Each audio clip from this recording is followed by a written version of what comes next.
जय हिंद आप सभी को।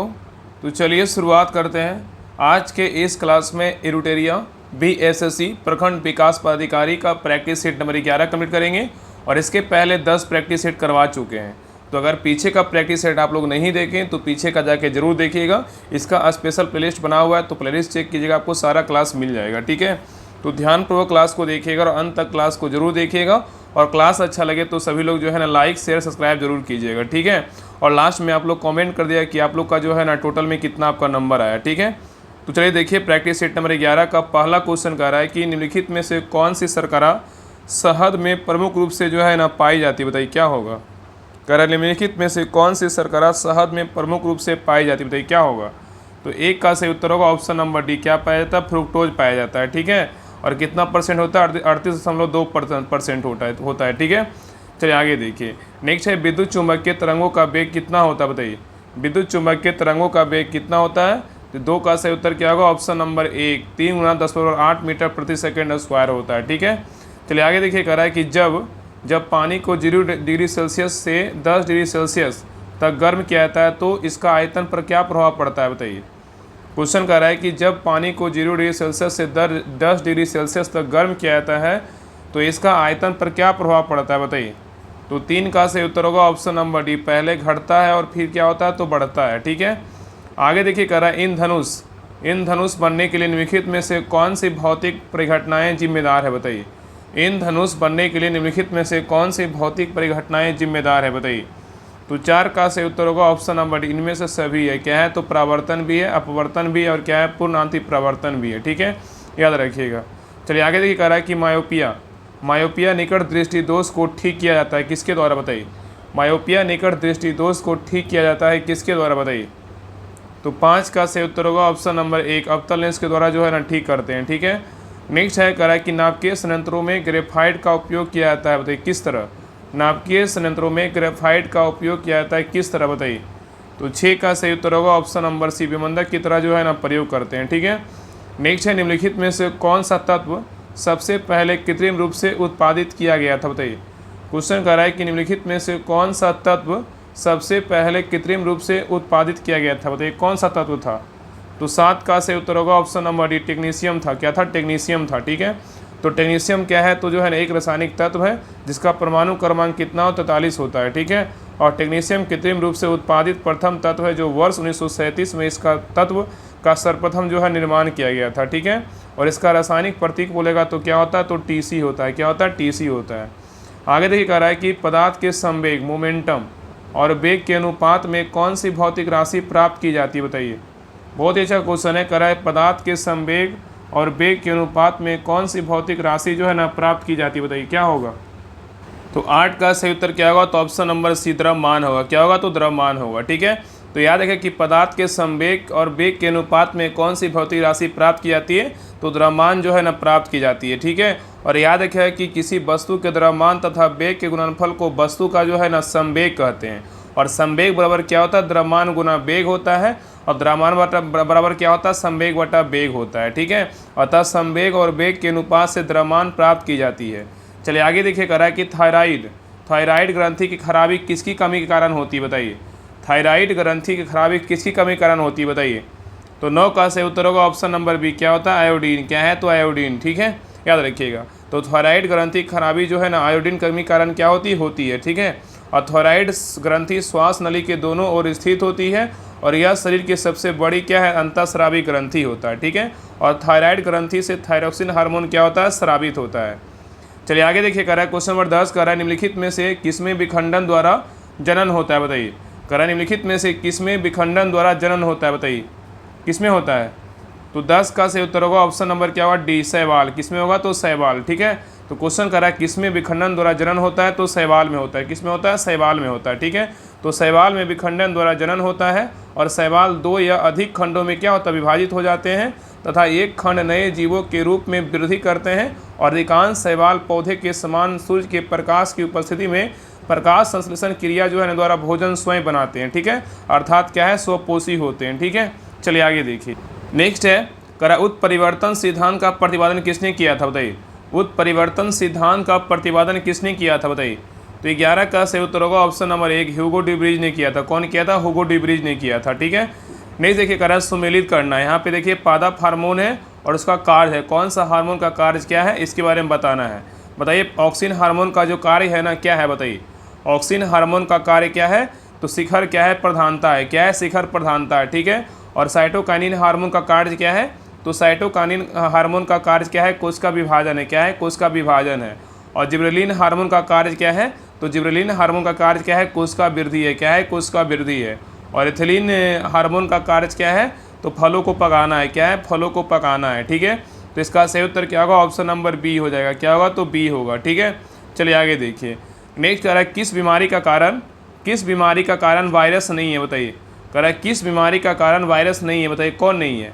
तो टाइफाइड क्या है? टाइफाइड नहीं है। 13 का सही उत्तर क्या होगा? ऑप्शन नंबर 1, टाइफाइड नहीं है। याद रखिएगा, टाइफाइड जो है ना बीमारी साल्मोनेला टाइफी नामक जीवाणु के कारण होता है और यह बैक्टीरिया दूषित पानी या भोजन से फैलता है और मक्खियों के द्वारा भी इसका क्या है? संक्रमण होता है। ठीक है, तो टाइफाइड क्या है? तो वायरस नहीं है। ठीक है, लेकिन पोलियो खसरा रेबीज क्या है? तो वायरस के कारण होता है। ठीक है, चलिए आगे देखिए।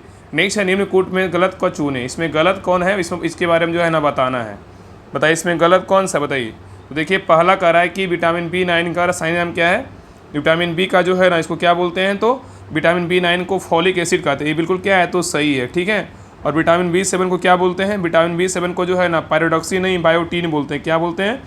तो बायोटीन बोलते हैं। ठीक है, यहाँ पे क्या होगा? बायोटीन होगा। ठीक है, और विटामिन डी को क्या बोलते हैं? विटामिन डी को जो है ना कैल्सीफेरोल बोलते हैं, ना कि साइनोकोबालमीन बोलते हैं। तो विटामिन डी को क्या बोलते हैं? कैल्सीफेरोल बोलते हैं। क्या बोलते हैं? कैल्सीफेरोल बोलते हैं। ठीक है, याद रखिए कैल्सीफेरोल बोलते हैं। ठीक है, और पायरोडॉक्सिन किसको बोलते हैं? तो पायरोडॉक्सिन किस विटामिन को बोलते हैं? तो पायरोडॉक्सिन जो है विटामिन B6 को बोलते हैं। किसको बोलते हैं? विटामिन B6 को। और साइनोकोबालमिन किसको बोलते हैं? तो साइनोकोबालमिन जो है विटामिन B12 को बोलते हैं। किसको बोलते हैं? विटामिन B12 को बोलते हैं। ठीक है, इसमें गलत पूछा था, गलत उत्तर क्या होगा? 2 और 3 क्या है? तो गलत है। इसका सही उत्तर क्या होगा? तो ऑप्शन नंबर जो है ना क्या होगा? बी। 2 और 3 क्या है? तो क्या है? गलत है। 1 क्या है? बिल्कुल सही था। ठीक है, तो विटामिन B7 को क्या बोलते हैं? बायोटीन बोलते हैं। विटामिन डी को क्या बोलते हैं? कैल्सीफेरोल बोलते हैं। और पैराडॉक्सिन किस विटामिन को बोलते हैं? विटामिन B6 को बोलते हैं। और साइनोकोबालमिन किस विटामिन को बोलते हैं? विटामिन B12 को बोलते हैं। ठीक है, चलिए आगे देखिए। नेक्स्ट है यदि माइटोकॉन्ड्रिया यदि माइटोकॉन्ड्रिया काम करना बंद कर दे तो कोशिका में कौन सा कार्य नहीं हो सकेगा? बताइए, यदि माइटोकॉन्ड्रिया काम करना बंद कर दे तो कोशिका में कौन सा कार्य नहीं होगा? बताइए, तो 15 का सही उत्तर होगा ऑप्शन नंबर डी। भोजन का ऑक्सीकरण नहीं होगा, लेकिन भोजन का अवशोषण होगा, भोजन का पाचन होगा, भोजन का अपकरण होगा। ठीक है, तो कह रहा है यदि माइटोकॉन्ड्रिया काम करना बंद कर दे तो कोशिका में कौन सा कार्य नहीं होगा? तो भोजन का ऑक्सीकरण नहीं होगा, लेकिन भोजन का अवशोषण होगा, भोजन का पाचन होगा, भोजन का अपकरण होगा। ठीक है, चलिए आगे देखिए। नेक्स्ट है निम्नलिखित में से किसका प्रयोग मच्छरों के जैविक नियंत्रण के लिए किया जा सकता है? बताइए, निम्नलिखित में से किसका प्रयोग मच्छरों के जैविक नियंत्रण के लिए किया जा सकता है? बताइए क्या होगा? तो 16 का सही उत्तर होगा ऑप्शन नंबर डी, गैम्बूसिया। क्या होगा? तो गैम्बूसिया। ठीक है, नेक्स्ट है पौधे अपना पोषक तत्व मुक्ता किससे प्राप्त करते हैं? बताइए, पौधे अपना पोषक तत्व मुक्ता किससे प्राप्त करते हैं? बताइए, तो 17 का सही उत्तर होगा ऑप्शन नंबर 1, मृदा से करते हैं। किससे करते हैं? मृदा से करते हैं। ठीक है, याद रखिएगा। और हरे पौधे जो अपना भोजन स्वयं बनाते हैं, अतः ये क्या होते हैं? स्वपोषी होते हैं। ठीक है, याद रखिएगा। चलिए आगे देखिए, कह रहा है कि 1857 के विद्रोह के पश्चात ब्रिटिश सरकार ने सिपाहियों का इन प्रांतों से चयन किया था। कहाँ से किया था? बताइए, कह रहा है कि 1857 के विद्रोह के पश्चात ब्रिटिश सरकार ने सिपाहियों का इन प्रांतों से चयन किया था। बताइए कहाँ से किया था? तो 18 का सही उत्तर होगा option number C, Gorkha, Sikh एवं पंजाब के उत्तर प्रांत से चयन किया था। ठीक है, चलिए आगे देखिए। नेक्स्ट है, कह निम्नलिखित में से कौन सा गवर्नर जनरल या वायसराय का संबंध जो है अफगान युद्ध से नहीं था? बताइए, कह निम्नलिखित में से कौन सा गवर्नर जनरल या वायसराय का संबंध अफगान युद्ध से नहीं था? बताइए किसका नहीं था?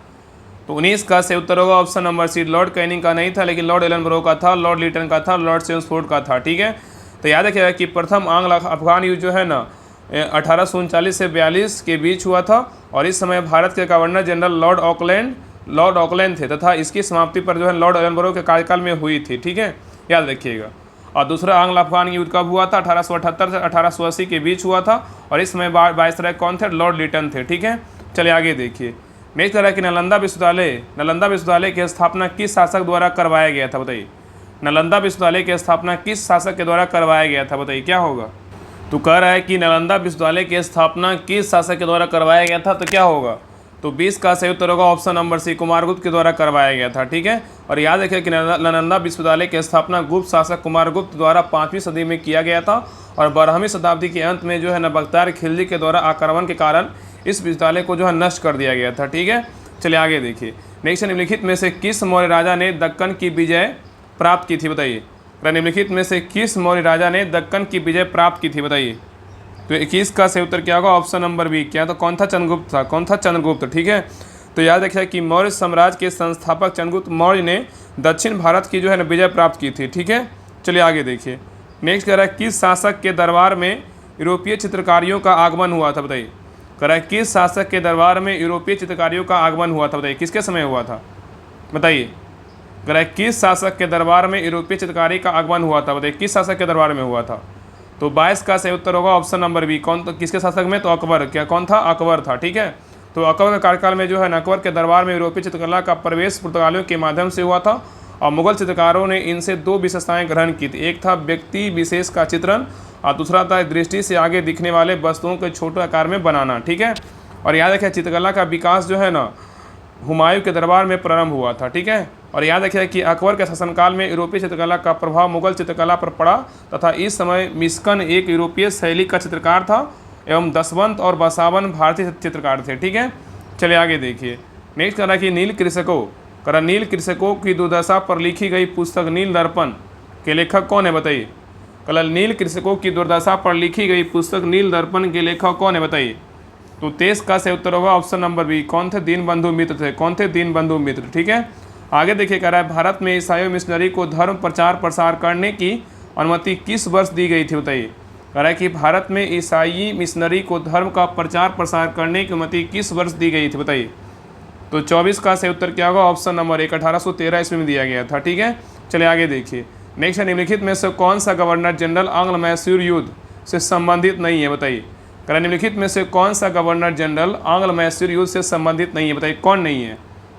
तो 25 का सही उत्तर होगा option number D, Lord Dalhousie नहीं है, लेकिन हैरी वेरलेस्ट है, वारेन हेस्टिंग्स है और लॉर्ड कॉर्नवालिस है। ठीक है, और याद रखिए कि प्रथम जो आंग्ल मैसूर युद्ध हुआ था कब से कब तक हुआ था, 1767 से 1769 के बीच लड़ा गया था। ठीक है, और इस युद्ध में हैदर अली ने अंग्रेजी सेना को जो है ना पराजित किया था। ठीक है, और 4 अप्रैल 1769 को मद्रास की संधि द्वारा इसे विराम दिया गया था और इस समय गवर्नर जनरल कौन था, तो हैरी वेरलेस्ट था। ठीक है, चलिए आगे देखिए। नेक्स्ट कह रहा है सत्यार्थ प्रकाश की रचना किसने की थी, बताइए। कह रहा है सत्यार्थ प्रकाश की रचना किसने की थी, बताइए। तो 26 का सही उत्तर होगा option number D, Swami Dayanand Saraswati ने किया था। कौन किया था, तो स्वामी दयानंद सरस्वती ने किया था। ठीक है, और याद रखिए स्वामी दयानंद सरस्वती का जन्म जो है 1824 ईस्वी में गुजरात में हुआ था और उन्होंने 1875 में जो है ना आर्य समाज की स्थापना किया था। ठीक है, चलिए आगे देखिए। नेक्स्ट कह रहा है कि एका आंदोलन किस क्षेत्र में चलाया गया था, बताइए। एका आंदोलन किस क्षेत्र में चलाया गया था, बताइए। तो 27 का सही उत्तर क्या होगा, ऑप्शन नंबर क्या होगा, तो डी, अवध में चलाया गया था। तो एका आंदोलन किस क्षेत्र में चलाया गया, तो अवध में चलाया गया था। ठीक है, याद रखिएगा। नेक्स्ट है कह वनस्पति तेलों को समुद्रित वसाओं में परिवर्तित करने के लिए किस गैस का प्रयोग होता है, बताइए। कह रहा है वनस्पति तेलों को समुद्रित वसाओं में परिवर्तित करने के लिए किस गैस का प्रयोग होता है, बताइए। तो 28 का सही उत्तर होगा ऑप्शन नंबर डी, H2 का प्रयोग होता है। किसका करते हैं, H2 का प्रयोग करते हैं। ठीक है, तो याद रखिए वनस्पति तेलों को जो है ना हाइड्रोजन गैस के साथ निकेल की उपस्थिति में संतृप्त वसाओं में जो है ना परिवर्तित किया जाता है। ठीक है, याद रखिएगा। ठीक है, चलिए आगे देखिए। नेक्स्ट कह रहा है कि निम्नलिखित में से कौन सा रेडियो एक्टिव तत्व नहीं है, बताइए। कह रहा है निम्नलिखित में से कौन सा रेडियो एक्टिव तत्व नहीं है, बताइए। कौन नहीं है। तो 29 का सही उत्तर होगा ऑप्शन नंबर बी, जिरकोनियम नहीं है, लेकिन एस्टेटाइन है, फ्रांसियम है और ट्रिटियम है। ठीक है, आगे देखिए कह रहा है धातु की सक्रियता श्रेणी में सबसे अधिक क्रियाशील धातु कौन सी, बताइए। धातुओं की सक्रियता श्रेणी में सबसे अधिक क्रियाशील धातु कौन सी है। तो 30 का सही उत्तर होगा ऑप्शन नंबर बी, पोटेशियम है। क्या है, तो पोटेशियम है। ठीक है, चलिए आगे देखिए। नेक्स्ट है कह रहा है परमाणुओं में कक्षों को भरने क्रम जो है नियंत्रित होता है, बताइए। किसके द्वारा, परमाणुओं में कक्षों को भरने क्रम नियंत्रित होता है, किसके द्वारा, बताइए। तो 31 का सही उत्तर क्या होगा, तो ऑप्शन नंबर क्या होगा, तो बी, हुंड के नियम के द्वारा। किसके द्वारा, हुंड के नियम के द्वारा। ठीक है, याद रखिएगा। सॉरी यहाँ पे जो है हुंड का नियम नहीं होगा, सॉरी यहाँ पे इसका सही उत्तर क्या होगा, ऑप्शन नंबर 1, अफबाउ सिद्धांत के द्वारा। ठीक है, तो परमाणुओं में कक्षों को भरने के लिए जो है ना क्रम नियंत्रित होता है, तो अफबाउ सिद्धांत द्वारा। ठीक है, याद रखिए कि अफबाउ सिद्धांत के अनुसार इलेक्ट्रॉन सर्वप्रथम निम्न ऊर्जा स्तर में जाता है तथा इस स्तर से पूर्णतः भर जाने के बाद उच्च ऊर्जा स्तर में जाता है। ठीक है, यह क्रम चलता रहता है और यह नियम इलेक्ट्रॉनिक विन्यास लिखने की एक क्या सरल विधि प्रदान करता है। तो याद रखिएगा कि परमाणु में कक्षों को भरने का क्रम नियंत्रित होता है ताबाओ सिद्धांत द्वारा होता है। ठीक है, याद रखिएगा। चलिए आगे देखिए, करा निम्नलिखित में से कौन सा जोड़ा ताप के मिश्र धातु का नहीं है, बताइए कौन नहीं है। करा निम्नलिखित में से कौन सा जोड़ा ताप के मिश्र धातु का, यहाँ पे ताप नहीं होगा, यहाँ पे तांबा होगा, यहाँ पे तांबा, याद रखिए तांबा होगा। ठीक है, तो यहाँ पे क्या होगा, तो तांबा होगा, यहाँ पे क्या होगा, तो तांबा होगा। तो कह रहा है निम्नलिखित में से कौन सा जोड़ा तांबा को के मिश्र धातु क्या है, नहीं है, बताइए कौन नहीं है। इसमें कौन सा मिश्र धातु है ना, उसमें तांबा नहीं है, बताइए कौन नहीं है। तो 32 का सही उत्तर होगा ऑप्शन नंबर डी, रोज मेटल और क्या है, टाइप मेटल नहीं है, लेकिन पीतल एवं कांसा है, जर्मन सिल्वर एवं रोड गोल्ड है और गन मेटल डेल्टा मेटल है। सभी में जो है तांबा का मिश्रण, लेकिन रोज मेटल और टाइप मेटल में नहीं है। याद रखिए, रोज मेटल में जो है ना बेरिलियम, सीसा और टीन का है, टाइप मेटल में सीसा, टीन और क्या है, सीसा, टीन और क्या है, तो एक एंटीमनी है, क्या है, तो एंटीमनी है। ठीक है, इसमें सही उत्तर क्या होगा, ऑप्शन नंबर डी हो जाएगा। ठीक है, चलिए आगे देखिए। नेक्स्ट कह रहा है कि निम्न कथनों में से असत कथन का चयन करें। इसमें असत कथन कौन सा है, बताइए। गलत कथन का चयन करें, इसमें गलत कथन कौन सा है, बताइए।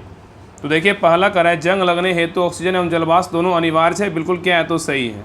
जंग लगने हेतु ऑक्सीजन एवं जलवाष्प दोनों अनिवार्य है, बिल्कुल सही है। यदि वायु में नमी अधिक हो तो जंग जल्दी लगती है, ये भी क्या है, सही है। लवण युक्त जल जंग लगने के प्रक्रम की दर को क्या करते हैं, बढ़ा देते हैं, ये भी क्या है, तो सही है। नेक्स्ट कह रहा है कि जंग से रोकथाम हेतु लोहे को जल एवं ऑक्सीजन दोनों से बचाकर रखना अनिवार्य नहीं है, ये क्या है, तो गलत है। यही क्या है, गलत है। 33 का सही उत्तर क्या होगा, ऑप्शन नंबर डी हो जाएगा। ठीक है, चलिए आगे देखिए। नेक्स्ट देखिए, करा निम्नलिखित को सुमेलित कीजिए। यहाँ पे करना है सुमेलित करने के लिए, देखिए फोम जो है ना किसका उदाहरण बताइए। फोम जो है किसका उदाहरण है, बताइए। तो फोम किसका उदाहरण है, तो स्पंज का है। किसका है, स्पंज का है। ठीक है, एरोसोल किसका उदाहरण है, तो एरोसोल किसका उदाहरण, कुहासा का है। किसका है, कुहासा का है।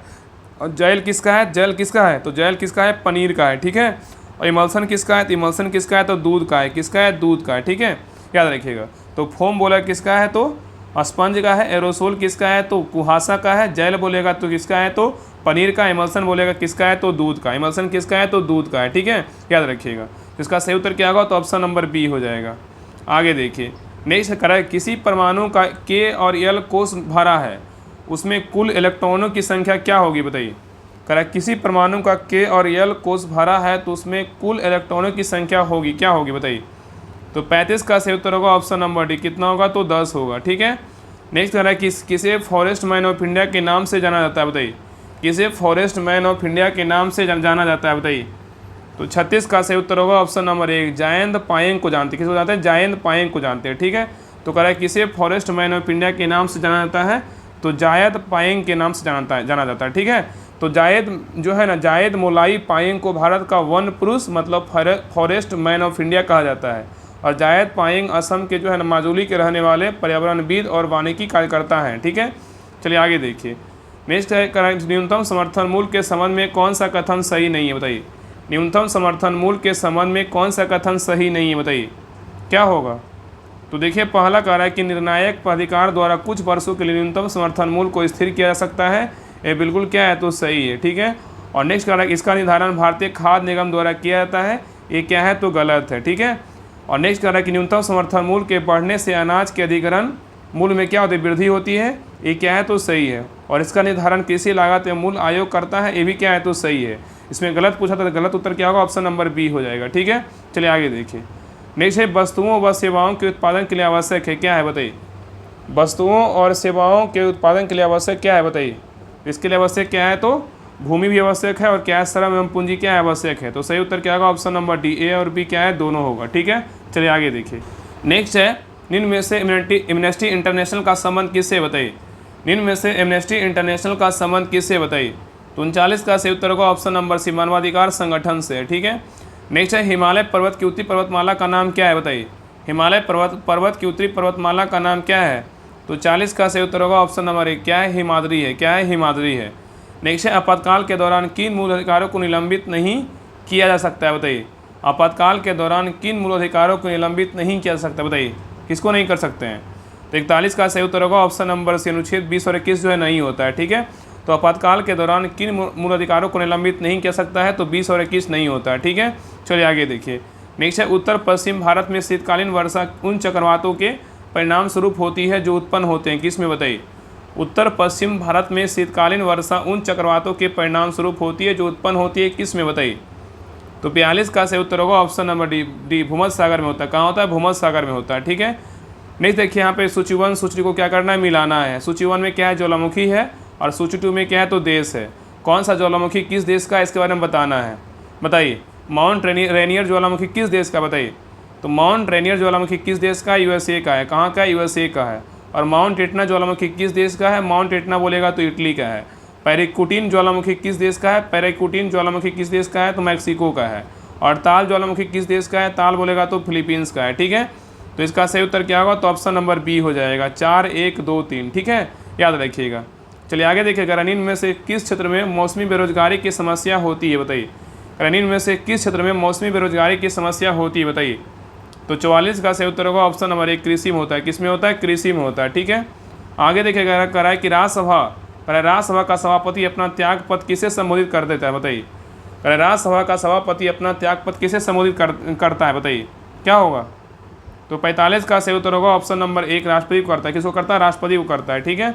तो राज्यसभा का सभापति अपना त्याग पद राष्ट्रपति को संबोधित करता है, और भारत का उपराष्ट्रपति राज्यसभा को जो है ना, राज्यसभा को पदेन सभापति होता है। मतलब राज्यसभा का जो होता है ना, भारत के उपराष्ट्रपति क्या होते हैं, पदेन सभापति होते हैं। और संविधान के अनुसार उपराष्ट्रपति अपना त्याग पद किसको देता है, राष्ट्रपति को देता है, ठीक है। चलिए आगे देखिए, नेक्स्ट कर रहा है कि राज्यसभा के सेवानिवृत्त होने वाले सदस्यों के संबंध में कौन सा कथन सत्य है, बताइए। राज्यसभा के सेवानिवृत्त होने वाले सदस्यों के संबंध में कौन सा कथन सत्य है, बताइए। तो 46 का सही उत्तर होगा ऑप्शन नंबर डी, उनका कितनी बार पुनः मनोनयन हो सकता है, ठीक है। इसमें बोल रहा था क्वेश्चन कि राज्यसभा के सेवानिवृत्त होने वाले सदस्यों के संबंध में कौन सा कथन सत्य है, तो उनका कितनी बार पुनः जो है मनोनयन हो सकता है, ठीक है, याद रखिएगा। तो राज्यसभा के सेवानिवृत्त होने वाले सदस्यों कितनी बार भी पुनः मनोनयन हो सकता है।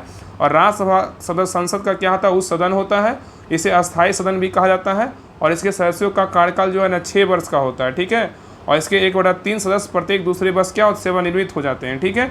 चलिए आगे देखिए, नेक्स्ट है, निम्नलिखित में से पृथ्वी की पेरिडोटाइट परत कहाँ पाई जाती है, बताइए। निम्नलिखित में से पृथ्वी की पेरिडोटाइट परत कहाँ पाई जाती है, बताइए। तो 47 का सही उत्तर होगा ऑप्शन नंबर 1, मेंटल में पाया जाता है। कहाँ पाया जाता है, मेंटल में, ठीक है। नेक्स्ट है, प्लेट विवर्तनिक सिद्धांत के अनुसार रचनात्मक प्लेट सीमाओं को जो है ना क्या कहा जाता है, बताइए। प्लेट विवर्तनिक सिद्धांत के अनुसार रचनात्मक प्लेट सीमाओं को क्या कहा जाता है। तो 48 का सही उत्तर होगा ऑप्शन नंबर 1, अपसारी प्लेट सीमाएं कहलाता है, ठीक है। नेक्स्ट है, कह रहा है कि निम्नलिखित में से कौन सा उष्ण एवं शुष्क पवने नहीं है, बताइए। निम्नलिखित में से कौन सी उष्ण एवं शुष्क पवने नहीं है, बताइए, कौन नहीं है, बताइए, क्या होगा। 49 का सही उत्तर होगा ऑप्शन नंबर सी, बोरा नहीं है, लेकिन हरमट्टन है, सिरोको है और जोंडा है, ठीक है। अब बोरा क्या है, तो शुष्क पवने नहीं है, ठीक है, याद रखिएगा। याद रखिएगा कि पृथ्वी के क्षोभ मंडल में तापमान तथा वायुदाब के अंतर के कारण चलने वाली पवनों को जो है ना स्थानीय पवन कहते हैं, ठीक है। क्योंकि ये पवनें वर्ष भर निश्चित दिशा में प्रवाहित होने वाली एक विशेष क्षेत्र तक सीमित होती है। और इस स्थानीय पवनों में जो है ना कुछ गर्म होती है, ठीक है, और कुछ शीतल पवनें होती है। और इन शीतल पवनों में बोरा, पैम्परो, मिस्टर और पंपागायो बिजर्ड आदि है, ठीक है। तो याद रखिएगा ना कि इसमें क्या है, तो शुष्क पवनें नहीं है। तो बोरा क्या है, तो शुष्क पवनें नहीं है, ठीक है। लेकिन हरमट्टन, सिरोको और जोंडा क्या है, तो शुष्क पवनें हैं, ठीक है। चलिए आगे देखिए, कह रहा है किस समिति ने पंचायती राज चुनाव में राजनीतिक दलों की सहभागिता की अनुशंसा की थी, बताइए। कह रहा है किस समिति ने पंचायती राज चुनाव में राजनीतिक दलों की सहभागिता की अनुशंसा की थी, बताइए, कौन किया था। तो 50 का सही उत्तर होगा option number C, Ashok Mehta समिति किया था, ठीक है। नेक्स्ट कह रहा है कि जनगणना धुरगारा के अनुसार राष्ट्रीय औसत से अधिक लिंगानुपात वाले राज्यों एवं केंद्रशासित प्रदेशों की संख्या क्या है, बताइए। कह रहा है जनगणना धुरगारा के अनुसार राष्ट्रपति औसत से अधिक लिंगानुपात वाले राज्यों एवं केंद्रशासित प्रदेशों की संख्या क्या है, बताइए। तो 51 का सही उत्तर होगा ऑप्शन नंबर डी, कितना है, तो 18 है, ठीक है, याद रखिएगा। तो लिंगानुपात का अर्थ जो है ना प्रति 1000 पुरुषों पर महिलाओं की संख्या से होता है। और वर्ष 2011 की जनगणना के अनुसार भारत में लिंगानुपात कितना, 943 है। और सर्वाधिक लिंगानुपात केरल राज्य का है। और प्रश्नानुसार जो है ना भारत में जो है ना 18 राज्य या केंद्रशासित प्रदेश ऐसे हैं जिनका राष्ट्रीय औसत जो है 943 से क्या है, तो अधिक है, ठीक है। और कौन कौन में है, तो केरल है, पुडुचेरी है, तमिलनाडु है, आंध्र प्रदेश है, छत्तीसगढ़ है, मणिपुर, मेघालय, उड़ीसा और क्या है, मिजोरम है, ठीक है। चलिए और क्या है, हिमाचल प्रदेश है, कर्नाटक है, गोवा है, उत्तराखंड है, और त्रिपुरा है, असम है, लक्षद्वीप, झारखंड और क्या है, तो पश्चिम बंगाल। इन सभी का जो है ना क्या है, तो अधिक है, ठीक है, याद रखिएगा। नेक्स्ट कह रहा है कि राज्य राज्य पुनर्गठन आयोग 1956 की सिफारिशों के बाद बिहार विधानसभा के निर्वाचित सदस्यों की संख्या थी क्या, बताइए कितना थी। राज्य पुनर्गठन आयोग 1956 की सिफारिशों के बाद बिहार विधानसभा के निर्वाचित सदस्यों की संख्या थी कितना, बताइए। तो 52 का सही उत्तर होगा ऑप्शन नंबर 1 318। कितना, 318, ठीक है। नेक्स्ट क्या है, लोकसभा अध्यक्ष और उपाध्यक्ष की अनुपस्थिति में उसके कार्य करता है, कौन करता है बताइए। लोकसभा अध्यक्ष और उपाध्यक्ष की अनुपस्थिति में उसके कार्य करता है, कौन करता है बताइए। तो 53 का सही उत्तर क्या होगा, तो ऑप्शन नंबर क्या होगा, तो डी, राष्ट्रपति द्वारा नियुक्त कोई व्यक्ति कार्य करता है, ठीक है। तो भारतीय संविधान के अनुसार अनुच्छेद 93 में लोकसभा के अध्यक्ष और उपाध्यक्ष के पद का उल्लेख हुआ है और अध्यक्ष लोकसभा के बैठक की अध्यक्षता करता है और अध्यक्ष की अनुपस्थिति में लोकसभा के बैठक की अध्यक्षता उपाध्यक्ष द्वारा किया जाता है और इन दोनों की अनुपस्थिति में वह सदस्य लोकसभा के बैठक की अध्यक्षता करेगा जिसे राष्ट्रपति जो है इस कार्य के लिए क्या है, नियुक्त करेगा, ठीक है। चलिए आगे देखिए। नेक्स्ट है, किसी देश में मुद्रास्फीति की स्थिति में निम्न में से कौन सा कथन सही नहीं है, बताइए। कह रहा है किसी देश में मुद्रास्फीति की स्थिति में निम्न में से कौन सा कथन सही नहीं है, बताइए कौन नहीं है। तो देखिए पहला कह रहा है कि जीवन निर्वाह लागत बढ़ जाती है, बिल्कुल क्या है, सही है। और नेक्स्ट कह रहा है कि मजदूरी की तुलना में लाभ तेजी से बढ़ते हैं, भी क्या है, सही है। और पूंजी का मूल्यन होता है, क्या है, तो गलत है। और देश के निर्यात से अधिक प्रतिस्पर्धा हो जाते हैं, ये भी क्या है, तो सही है। तो इसमें गलत पूछा था, सही कौन नहीं है, तो सी क्या है, तो इसका सही उत्तर हो जाएगा, ठीक है। चलिए आगे देखिए। नेक्स्ट कह रहा है कि मंत्रिपरिषद लोकसभा के प्रति सामूहिक रूप से उत्तरदायी होगी, यह वर्णन किस अनुच्छेद में, बताइए। कह रहा है कि मंत्रिपरिषद लोकसभा के प्रति सामूहिक रूप से उत्तरदायी होगी, यह वर्णन किस अनुच्छेद में, बताइए। तो 55 का सही उत्तर होगा ऑप्शन नंबर से अनुच्छेद कितना, 75 का 3 में है, ठीक है। नेक्स्ट कह रहा है किस वर्ष फुकुशिमा परमाणु दुर्घटना जापान में हुई थी, बताइए। कह रहा है किस वर्ष फुकुशिमा परमाणु दुर्घटना जापान में हुई थी, बताइए। तो 56 का सही उत्तर क्या होगा, ऑप्शन नंबर डी, 2011 में हुआ था। कब हुआ था, 2011 में हुआ था, ठीक है, याद रखिएगा। नेक्स्ट कह रहा है कि यूनेस्को द्वारा निम्नलिखित में से किस क्षेत्र में योगदान के लिए कलिंग पुरस्कार दिया जाता है, बताइए किसके लिए दिया जाता है। कह रहा है यूनेस्को द्वारा निम्नलिखित में से किस क्षेत्र में योगदान के लिए कलिंग पुरस्कार दिया जाता है, बताइए किस क्षेत्र में दिया जाता है। तो 57 का सही उत्तर होगा ऑप्शन नंबर डी, विज्ञान के क्षेत्र में दिया जाता है, ठीक है। नेक्स्ट है, भारतीय नाभिकीय विद्युत निगम लिमिटेड भाविनी का मुख्यालय कहाँ है, बताइए। भारतीय नाभिकीय विद्युत निगम लिमिटेड भाविनी का मुख्यालय कहाँ है। तो 58 का सही उत्तर होगा ऑप्शन नंबर बी, चेन्नई में। कहाँ है, तो चेन्नई में है। नेक्स्ट है, फ्री स्टाइल शब्द किस खेल से जुड़ा हुआ है, बताइए। फ्री स्टाइल शब्द किस खेल से जुड़ा हुआ है। तो 59 का सही उत्तर होगा ऑप्शन नंबर डी, तैराकी से। किस खेल से, तैराकी से है। नेक्स्ट है, मोसाद किस देश की गुप्तचर संस्था है, बताइए। मोसाद किस देश की गुप्तचर संस्था है, बताइए। तो 60 का सही उत्तर होगा ऑप्शन नंबर डी, इनमें से कोई नहीं, ठीक है। तो याद रखिए मोसाद जो है ना किस देश की गुप्तचर संस्था है, तो कहाँ का है, याद रखिए इजराइल का है। कहाँ का, इजराइल का है, ठीक है, इजराइल का है, ठीक है, याद रखिएगा। इसलिए इसका सही उत्तर क्या होगा, ऑप्शन नंबर डी में से कोई नहीं, ठीक है। चलिए आगे देखिए, कह रहा है कि BBC Indian sports women of the year 2024 से किसे सम्मानित किया गया, बताइए। BBC Indian sports women of the year 2024 से किसे सम्मानित किया गया है। तो 61 का सही उत्तर होगा ऑप्शन नंबर 1, मनु भाकर को सम्मानित किया गया है, ठीक है। आगे देखिए, कह रहा है कि मार्च 2025 में 59वें ज्ञानपीठ पुरस्कार 2024 किसे दिए जाने की घोषणा की गई, बताइए। कह रहा है कि मार्च 2025 में 59वें ज्ञानपीठ पुरस्कार 2024 किसे दिए जाने की घोषणा की गई, बताइए। तो 62 का सही उत्तर होगा ऑप्शन नंबर 1, विनोद कुमार शुक्ला को जो है ना मतलब दिए जाने की घोषणा किया गया 59वां ज्ञानपीठ पुरस्कार, ठीक है, याद रखिएगा। नेक्स्ट है, कह रहा है अंतर्दृष्टि बेल डेबिट कार्ड किस बैंक द्वारा जारी किया गया, बताइए। अंतर्दृष्टि बेल डेबिट कार्ड किस बैंक द्वारा जारी किया गया है। तो 63 का सही उत्तर होगा option number C, Punjab national bank के द्वारा जारी किया गया है, ठीक है। नेक्स्ट कह रहा है कि 2011 की जनगणना के अनुसार शहरीकरण के बढ़ते स्तर के अनुसार बिहार के निम्नलिखित जिलों में से सही क्रम कौन चुने, बताइए कौन सा होगा। कह रहा है 2011 की जनगणना के अनुसार शहरीकरण के बढ़ते स्तर के अनुसार बिहार के निम्नलिखित जिलों का सही क्रम चुने, बताइए क्या होगा। तो 64 का सही उत्तर क्या होगा, तो ऑप्शन नंबर क्या होगा, तो ए होगा, नालंदा मुंगेर और क्या है, तो पटना है। नालंदा मुंगेर और पटना है, ठीक है। तो 2011 की जनगणना के अनुसार बिहार में शहरीकरण के मामले में सिर्फ 3 जिले क्रमशः कौन कौन है, पटना मुंगेर और क्या है, तो नालंदा है, ठीक है। और पटना जिले में शहरीकरण का उच्चतम स्तर बोलेगा कितना, 44.3%, और मुंगेर क्या बोलेगा 28.3%, नालंदा का बोलेगा 26.2% है, ठीक है। चलिए आगे देखिए। नेक्स्ट कह रहा है कि यहाँ देखिए महोत्सव दिया हुआ है, यहाँ पे राज्य है, कौन सा महोत्सव किस राज्य का, इसके बारे में मिलान करना है, बताइए। बताइए बेहदी नखलम महोत्सव किस राज्य का है, बताइए। बेहदी नखलम महोत्सव किस राज्य का है। तो बेहदी नखलम महोत्सव किस राज्य का है, तो मेघालय का। कहाँ का, मेघालय का। लोंगटे महोत्सव कहाँ का है, तो लोंगटे महोत्सव अरुणाचल प्रदेश का। कहाँ का है, अरुणाचल प्रदेश का है। और फूलदेई महोत्सव कहाँ का है, फूलदेई बोलेगा कहाँ का, उत्तराखंड का है। और नुआखाई महोत्सव कहाँ है, तो उड़ीसा का है। कहाँ का, उड़ीसा का, ठीक है। तो इसका सही उत्तर क्या होगा, तो ऑप्शन नंबर सी हो जाएगा, 2 3 4 1, ठीक है। चलिए आगे देखिए। नेक्स्ट है, कर अंतर्राष्ट्रीय जैव विविधता दिवस 2024 की थीम क्या है बताइए। अंतर्राष्ट्रीय जैव विविधता दिवस 2024 की थीम क्या है बताइए। तो 66 का सही उत्तर होगा ऑप्शन नंबर ए, क्या है, be part of the plan है। क्या है, be part of the plan है। ठीक है, अंतर्राष्ट्रीय जैव विविधता कब मनाते हैं, तो 22 मई को मनाते हैं। कब मनाते हैं, 22 मई को मनाते हैं। ठीक है, और इसका थीम बोलेगा तो क्या है, be part of the plan है।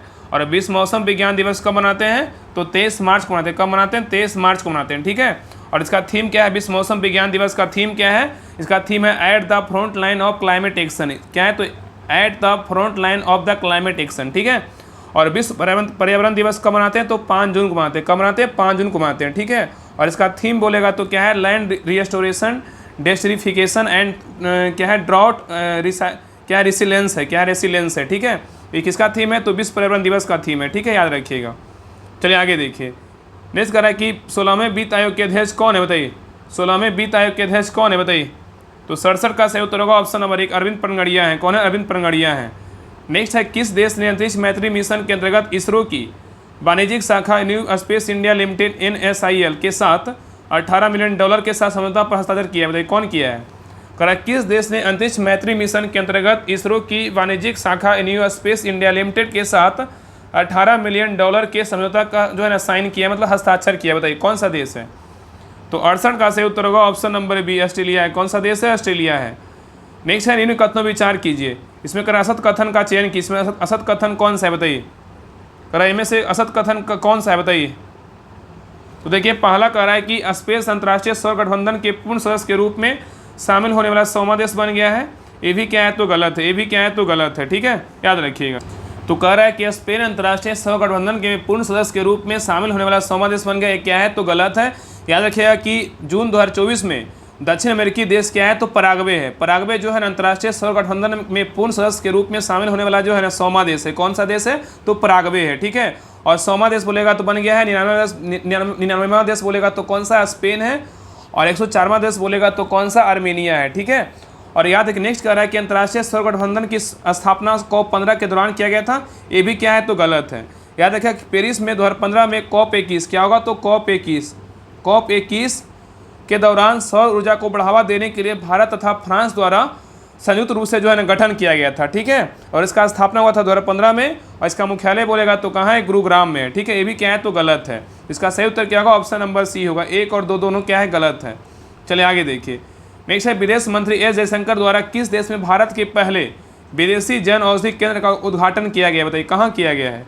कह रहा है विदेश मंत्री एस जयशंकर द्वारा किस देश में भारत के पहले विदेशी जन औषधि केंद्र उद्घाटन किया गया, बताइए क्या होगा। तो 70 का सही उत्तर होगा ऑप्शन नंबर सी, मॉरिशस में किया गया। कहाँ किया गया, मॉरिशस में किया गया। ठीक है, याद रखिएगा।